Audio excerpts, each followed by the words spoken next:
America has more energy potential than any other nation. It's time that we start realizing its full potential. Now, what the amendment does is fairly straightforward. It instructs the Secretary of the Interior to finalize a 5-year offshore oil and gas leasing program for 2017 and 2022. That includes annual lease sales in both the Mid-Atlantic Outer Continental Shelf and the South Atlantic Outer Continental Shelf region.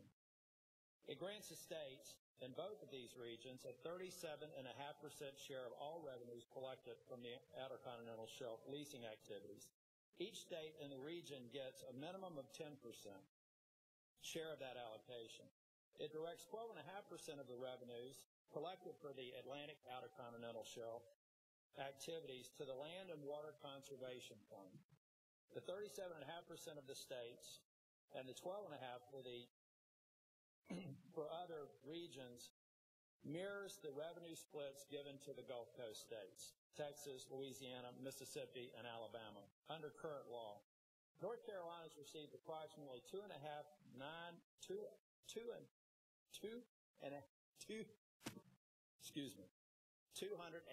million in funding over the past 5 decades, protecting places such as the Cape Lookout National Seashore, the Great Dismal Swamp National Wildlife Refuge, and the Pisgah and Nantahala National Forest. The Department of Interior is currently developing a 5-year leasing program for 2017 to 2022. The language of the amendment merely instructs the department to include the Mid-Atlantic and the South Atlantic regions as part of that plan. Current law requires the Department of Interior to give the deference to the preferences of states when developing a leasing plan for areas within 50 miles of the shore. Keep in mind, ladies and gentlemen, the drilling that we're talking about in North Carolina off our coast is greater than 30 miles off the coast, far beyond the sight horizon of our beautiful beaches in North Carolina.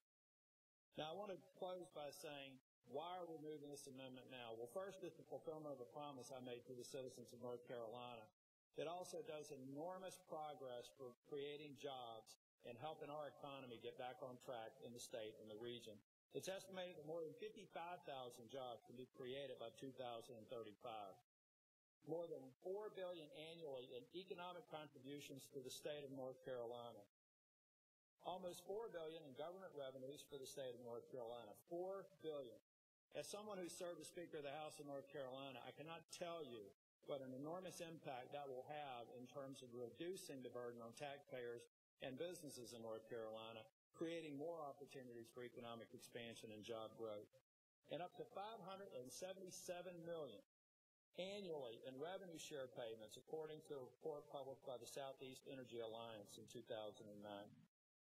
These numbers increase opportunities in North Carolina unlike anything I saw in my 8 years in the state legislature.